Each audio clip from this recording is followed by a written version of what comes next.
It's been a while. Still childless. You're a defective woman who can't show me my grandchild.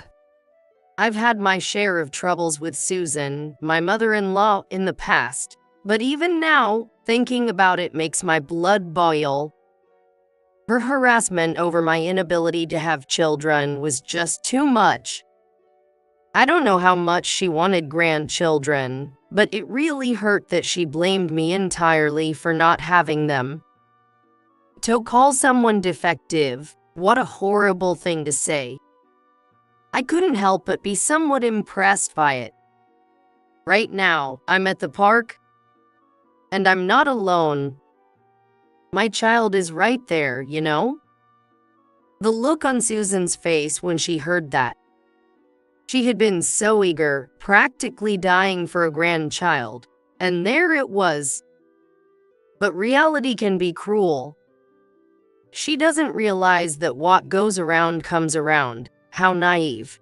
I guess it's time she figured it out. I won't let her forget this now. My name is Anna, and I'm a 45-year-old homemaker. I've always loved children, which led me to earn a teaching credential at university and work as a teacher at a public elementary school. The teaching job was challenging at times, but there was joy in being involved in the children's growth, and I felt it was my true calling. I was immersed in my work, but one day a childhood friend introduced me to someone. That was how I met my husband, Michael. At the time, Michael was 25 years old, had recently graduated from college, and was a history teacher at a middle school. Apparently, he was concerned about the lack of opportunities to meet people while working at a middle school. Additionally, he had been devoted solely to his studies during college, so he hadn't dated women much. He had mentioned that his interest in dating women was the reason he consulted a friend. Even though the ages of the children we teach at elementary and middle school are different, I and he are both teachers, so she introduced him to me. When my friend introduced him, I wasn't seeing anyone and was all about work. So I wasn't too keen on it, but I thought I'd meet him at least once. I remember that day clearly. We were supposed to meet at a cafe, but he was late. I'll wait another 30 minutes, and if he doesn't show up, I'm leaving. Just then, someone ran into the cafe. I'm so sorry for keeping you waiting. Michael, gasping for breath, looked as if he could barely stand. No, it's okay. I was just worried something had happened. Actually, I got caught up recommending books to a student in my class, and before I knew it, it was time to meet. Hearing his response, I couldn't help but burst out laughing. At the same time, I could tell he was a good person. If he could get that involved in discussing books with a student, he must be well loved. And I couldn't blame him for imagining Michael eagerly introducing recommended books to his students. I'm sorry, it's our first meeting, and I'm laughing so much. I want to know more about you. Oh, really? Seeing you smile made my nerves disappear. You were nervous. Yes, well, I didn't expect to meet such a wonderful woman. Michael said, somewhat shyly. Come on, I'm almost 35, you know? I'm probably quite a bit older than you. I'm 25 now, but age doesn't matter to me. Michael and I started to have more conversations, trying to understand each other better. It was clear he was well liked by his students for his passion for work, his compassion towards others, and his popularity. It seemed that Michael also thought highly of me. We haven't known each other long, but I'd regret it if I didn't say this now. Would you consider a serious relationship with marriage in mind with me? Michael asked, his face turning red as he looked at me. My mind was made up. I think I could have a good relationship with you, Michael. Thank you. Time spent with Michael was always enjoyable. Beyond our dates, I found myself wanting to be with him more and more, and then he proposed to me. Since the first time I met you, Anna, I've hoped we could be together forever. Will you marry me? Yes, I feel like I can be happy with you, Michael. I answered without hesitation. We met each other's parents and made it official. We were going to get married. Marrying the person I love and living together was something I couldn't have imagined just a short time ago. We discussed our future work and children as we planned our marriage. Michael respected my thoughts and my life. That was one of the reasons I fell for him. Even after we're married, I want to continue working. I really love my job as a teacher. I can see that, Anna. But what about children? I'd like to have them if possible, but I want to respect your thoughts on actually having them. Of course, I want children too. It might be tough balancing them with work, but I hope we can have them sooner rather than later. Michael and I decided to try for a child while I continued working within what was possible. This is something bestowed upon us. We can't control it on our own. However, I didn't realize that troubling times were starting to brew in our life. I'm heading out to sports practice. Okay, darling.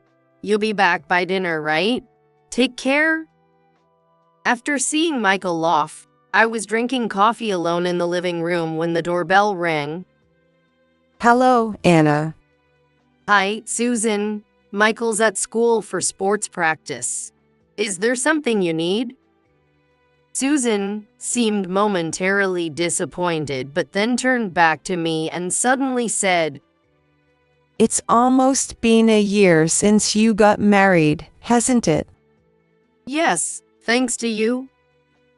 That's not what I mean. Before you look after other people's kids, you should have your own. If you can't even manage that, you might as well quit your job. Susan looked frustrated, as if she couldn't convey her message clearly. It's kind of sudden to say that. Isn't it about time? Or were you not planning on telling me until you're stable? What? Children? You're 35, aren't you? It's normal to have 2 or 3 kids by now. I was taken aback by her sudden interest in having children. But this isn't something I can just decide on my own, so I decided to be honest. Michael and I have been talking about it. If it happens, you'll be the first to know. What are you being so casual about? I can't understand how you can afford to wait.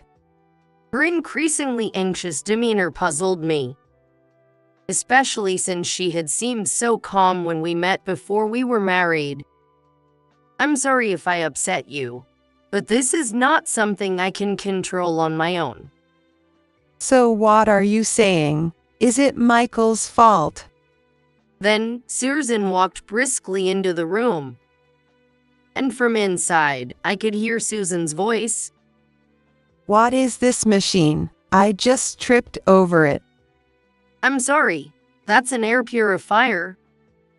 An air purifier? It's so big.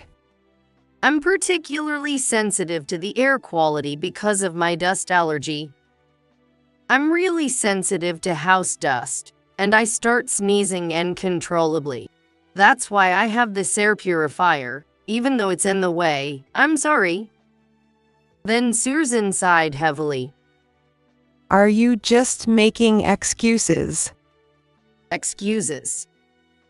Because that's it. You say it's dust or allergies, and that makes you weak, doesn't it? If you really need fresh air, just open a window. Unfortunately, I live on the second floor of an apartment building in a busy area. I'm also worried about exhaust gas. Well, there is exhaust gas, so I can't really open the windows much.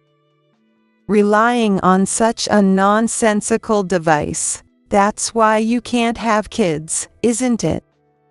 Susan seemed convinced she was right as she looked at me with a self-assured expression.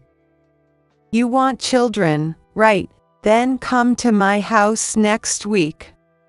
But, well, It's fine. My husband isn't home, and I'm the only one there, so it won't bother anyone. I guess I have no choice but to go. Just thinking about it made me feel depressed. The following week, I visited my in-laws' house. Come this way. Susan pulled me by her hand and led me into the living room. As soon as I entered, a strange smell hit my nose. Excuse me, but I hesitated, not knowing how to describe the strange smell, when suddenly a cup of tea was handed to me. Here, this tea is supposed to help with fertility. Am I supposed to drink this? And yours, Susan? I'm not drinking it. They say good medicine tastes bitter, so I'm forcing myself to give it to you. The tea had a strange color and smell, and I couldn't imagine drinking it. While I was troubled, Susan unzipped my bag and stuffed a paper bag inside. What's this? Please don't touch my bag without asking. Don't talk to me like I'm a thief. They say drinking 4 cups of this tea a day works wonders. Here's the next thing. I was dragged out to the yard by her. There, I saw a mountain of laundry piled up. What's with all this laundry? It was towels, small clothes, bibs. These things were clearly not hers. My friend gave them to me. Touching and washing baby clothes is said to increase fertility. It's also good practice for when you have a child. Then, from nowhere, she brought a large wash tub and a washboard. They say if you wash with all your heart, a child will be happy to dwell in your womb. I watched her walk back to the living room alone, feeling incredulous. I do want children, and Michael and I have talked about it. Despite us having our own lives and rhythms, and agreeing to wait without rushing, I can't understand why Susan is in such a hurry. It made me incredibly angry, but I couldn't just do nothing and go home. As instructed, I washed the piled-up children's clothes on the washboard and hung them to dry. Susan, I'm done. Then come back the day after tomorrow. Wash them here like today. No, I have work the day after tomorrow. Work. You can make time before or after work if you really want children. If you really want them, you'd make an effort, right? I'm competitive, so I ended up doing as she said. After school, I went to in-laws' house late at night and washed unknown children's clothes by hand in the dark. Because I was washing a lot of clothes by hand in the cold, my hands became rough. I use hand cream to prevent it, but my hands quickly became dry and chapped. Hey Anna, what happened to your hands? Michael looked at me with concern, but I hesitated to tell him the truth. To me, it felt like an outdated superstition, but for Michael, it was something his own mother was doing. Plus, I knew Michael wanted children, and I worried about speaking ill of his mom. Actually, Susan keeps asking when we'll have kids. She told me that washing children's clothes by hand could help with fertility, so I've been going to her house every other day to wash them.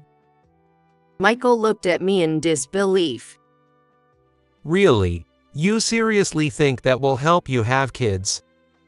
After thinking for a moment, Michael seemed to make up his mind about something.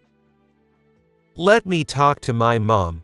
You don't have to go there anymore.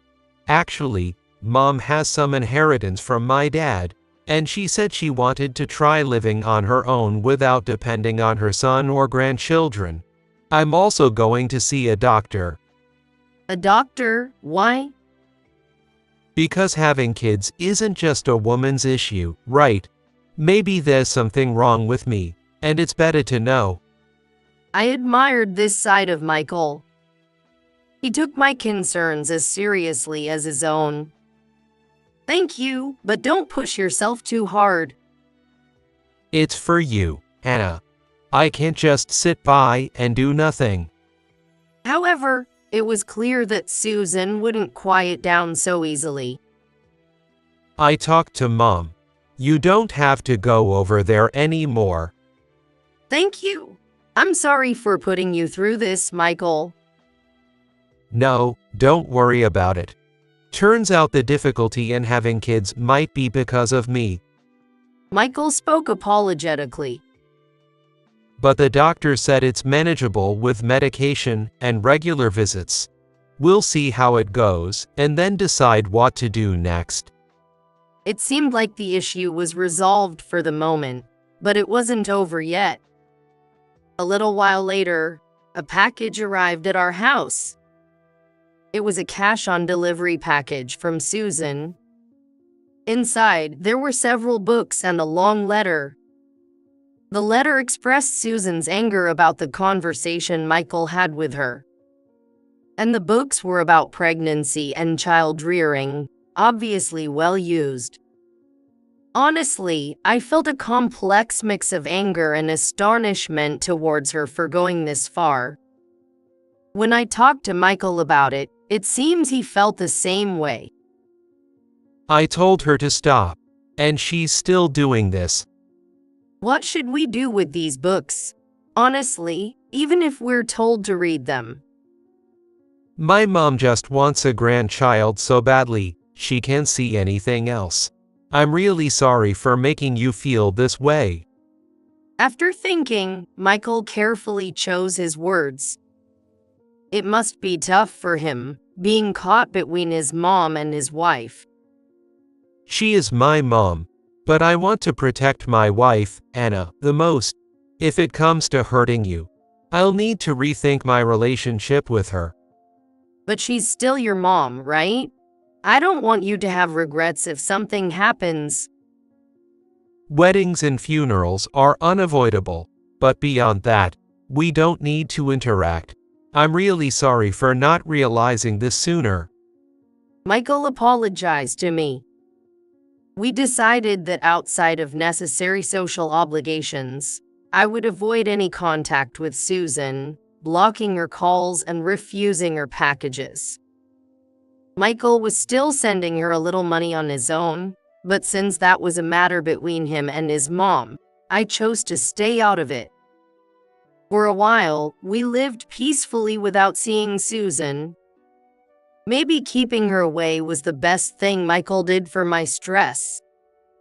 About 10 years after these problems with Susan started, I was sitting on a park bench, leisurely drinking my coffee. As I savored my coffee, which I hadn't enjoyed in a while, a voice came from behind me. It's been a while. Still childless. You're a defective woman who can't show me my grandchild. For a moment, I didn't recognize who it was. But it was my mother-in-law, Susan, much thinner and smaller than before.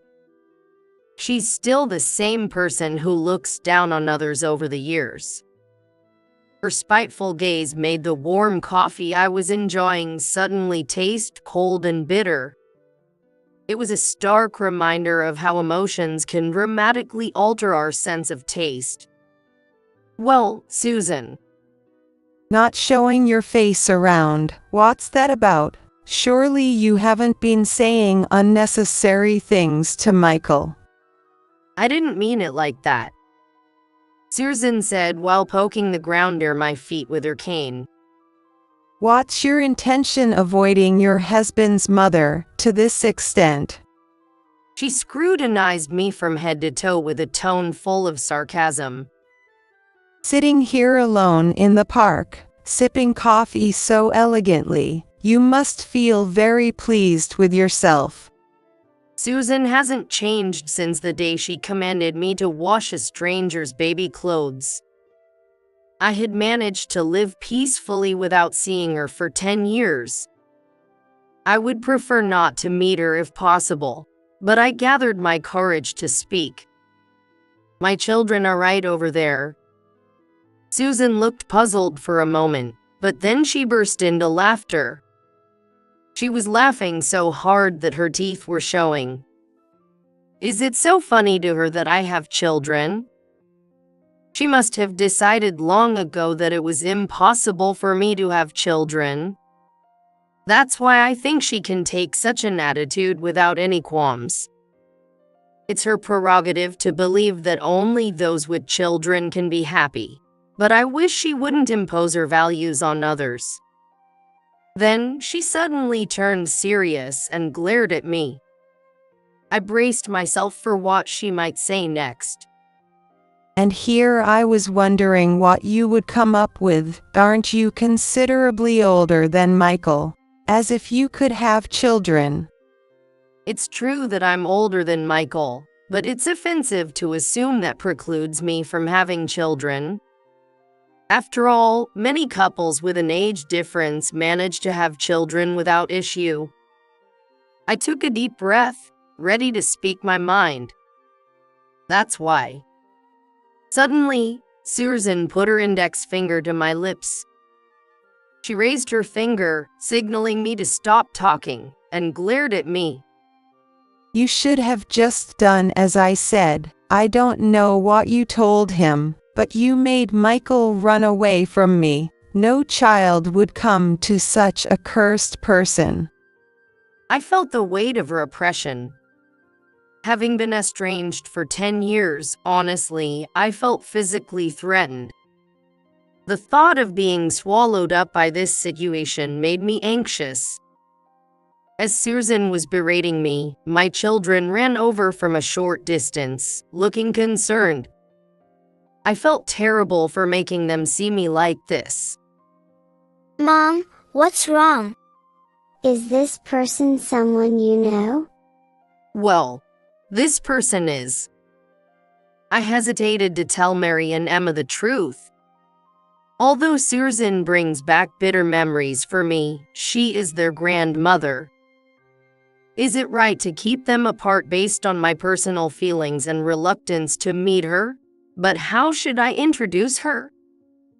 I was conflicted. Mary and Emma had never met Susan before, and I hadn't even mentioned her, so they wouldn't suspect she was their grandmother. Then Mary and Emma began to whisper among themselves. They were trying to whisper, but I could hear their voices. Emma, could this person be? Right?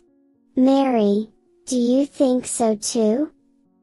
Because she was also around the other time, it must be her.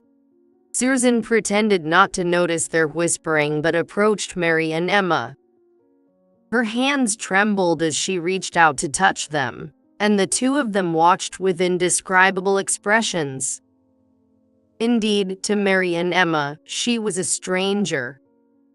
Having a trembling hand suddenly thrust toward them would understandably be terrifying. Could you really be Michael's children, my grandchildren? Susan approached Mary and Emma as if it were a touching reunion. Then Mary and Emma stepped back a few paces and said to her, Aren't you the nagging old lady from the store? What do you mean? You thought so too? I thought the same. The two suddenly got excited, and I couldn't understand what was happening. She's always at the store near our school. Exactly. We always see her yelling at the clerks. What are you talking about? She's the person from the store near our school. She's famous for loudly demanding her money back from the clerks. Right? She only yells at the young people and says nothing when the person wearing a manager's badge is there. I had never heard this before, but it was clear she was selectively targeting people to harass. It was as if she only attacked the vulnerable. I'm just teaching them that they should listen to their elders. I'm doing the right thing. That's so. Mary and Emma looked at me, thinking I was being unfairly accused by the nagging old lady from the store. They suddenly sprang into action. Mom hasn't done anything wrong. Please stop. Susan, pretending not to hear, moved closer to the two. For Susan, meeting Mary and Emma must have been a momentous occasion. Tears even appeared in her eyes. Really, my grandchildren? Well, since we're here, let me get a good look at your faces. Don't come any closer. If something happens to Mom, I'll sound this. Then, Emma brandished a personal alarm. Seeing the bright-colored, large personal alarm, Susan seemed to shrink back. Anyone would flinch if threatened with a personal alarm. A grandmother being treated like a suspicious person by her grandchildren is certainly not common. I instinctively tried to ensure the safety of the two. Then Susan started shaking uncontrollably. That's so. Being treated like a stranger by her long-awaited grandchildren must have been a huge shock. Susan, shivering, looked quite small. However, I was more concerned about something else. I decided to confront Susan further. According to Mary and Emma, you've been demanding refunds at the convenience store. Why is that? Well, because they keep pushing useless stuff on me that I end up having to return. She suddenly showed a defiant attitude. Her tone suggested she believed she hadn't done a single thing wrong. I decided to ask her the question she would hate to hear the most. Susan, are you having financial difficulties? Is that why you can engage in such embarrassing behavior in public? Embarrassing. How dare you say such disrespectful things to an elder? Believing she deserved respect, it was clear she was uncomfortable having her motives questioned, and Susan seemed a bit flustered. But to be aggressive only towards young clerks, that's usually too embarrassing for most people to do. It's impressive that you don't feel that way, Susan. Shut up. Enough already. Susan clenched her teeth in frustration. Then Mary, with a puzzled look, said, This woman always shouts for a refund after she's finished eating, waving around her empty containers. That would make sense. It was absurd, brandishing empty containers and yelling. What do you even do with empty containers? I don't know, but she keeps saying, doing this to a poor old woman who has no money. The children's words made me realize something. Are you having financial difficulties? Yes, it's terrible to think about being old and in need of money. As far as I remember, Susan's house used to be filled with branded goods. She probably spent all of her husband's inheritance. It must be tough to live struggling with money. If you understand, could you send me a little money? $1,500 or even $1,000 would do. I dodged Susan's gaze as she leaned in and said, I refuse. What? After all you've done, now you ask for help when you're in trouble. That's too much. Susan glared at me, visibly upset. You're really heartless to not offer a helping hand to such a frail old woman. As usual, she looked at me as if it were only natural that I should extend a helping hand to her. But there's no need for that. It's all your own doing. It's sad that these kids have to be raised by a parent like you. Mary and Emma then stepped in front of me and addressed Susan. It's not sad at all. We love our mom and don't say terrible things. If you say anything more awful, we'll really go to the police. Shocked by Mary and Emma's sudden retaliation, Susan was at a loss for words. It must be devastating for her, having longed for grandchildren, to be rebuked by them. I couldn't bear it if I were in her place. Should I give you something you really need right now, Susan? Really? Of course. Just wait here. I ran to a nearby store and bought something. What is this? You think I'm old enough to use this? I placed a package of adult diapers in front of Susan. The package, prominently labeled Sleek Hair Diapers, was enough to intimidate Susan. She turned bright red with anger. You made me wash children's clothes until my hands got rough, saying it was practice for when you have kids. Don't you remember? Susan's face turned awkward. After mumbling for a while, she murmured in a low voice, I did it thinking of you. I wanted grandchildren quickly. All my friends have them, and I was the only one left out, so it's the same for me. For Susan's sake, and because everyone else has grandchildren, you want them too? Are you a child?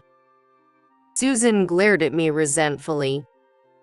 Treating people like they are old or like children, you'll see, it will come back to bite you. It's convenient how you think it's okay for you, but not for others. Then Michael's voice came from behind. He had coincidentally seen us and came over. I can hardly believe it, but you're not still harassing Anna, are you? Harassment sounds so harsh. It's just that, well, I explained the situation to Michael. It seems like Susan is out of money. She's been causing trouble at the local convenience store. Last time I was at her house, it was filled with designer bags and wallets. Michael's normally calm expression suddenly hardened. Mom, weren't you supposed to be managing with Dad's inheritance without bothering anyone? And didn't you promise to stay away from Anna? no, I just happened to run into Anna. Come on, how could it be a coincidence? In this huge park, especially a children's park, and you just happened to bump into Anna. Who would believe that? Susan fell silent. Michael had hit the nail on the head. You've always loved buying designer goods, but are you still doing that now? Well, I just kept buying bags and shoes that suited each occasion, and it kind of got out of hand. I've been sending you money out of my own allowance, and you were buying that many bags and wallets. I told you before to only buy what you need. I feel betrayed by your wasteful spending. She then clung to Michael. This is all a mistake, a lie. What's a mistake? A lie. It's clear now that you're a liar. Don't contact me anymore, and of course, no more money from me. Michael turned and walked away, never looking back at his mom. She collapsed on the spot. Rejected by her own son, she likely wouldn't recover from this. If only you had hurried up and had children, it would have been better if you had them while I could see them. Well, I didn't have children for your sake, Susan. Then I went home with Mary and Emma. I thought I'd never want to meet her again. And it seemed they hadn't seen her since I warned them to be careful when going to and from school. One day, relieved that all was quiet, I got a call from the hospital. Apparently, a few days after our encounter, Susan had tripped and fallen at a step in the neighborhood supermarket. When I went to the hospital to pick her up, I found Susan in bed, along with the supermarket manager and a police officer. She had taken a bad fall and apparently broken her leg. I learned that she had been secretly taking items from the ready meals section, and the store had been watching her. No, this is... I don't want to hear your excuses. It's embarrassing, so please don't contact me ever again. What can I do? Before, Michael used to send me money, but that stopped. I was at a loss for words. And nobody would tell me your contact info. I felt lonely. Well, that figures. Apparently, she was trying to get in touch with me one way or another. She must have been asking around, hoping someone would tell her our whereabouts. Susan has always believed that if she says something, people will listen. However, I had taken thorough precautions beforehand. I informed various people about Susan's behavior and the unpleasant experiences I had endured with her, while also asking them not to give out my contact information. The last thing I wanted was to meet such a self-centered person again. In the end, no one had given Susan our contact details. I heard that some had even blocked her calls, likely because she was quite disliked within the circle. Anyone would naturally distance themselves from such a person.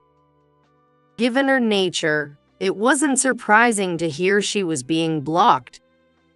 Ultimately, she spent her days in the hospital alone. She's lashing out at hospital staff because of the stress, and she's been given severe warnings. It's manageable for now, but who knows what will happen next.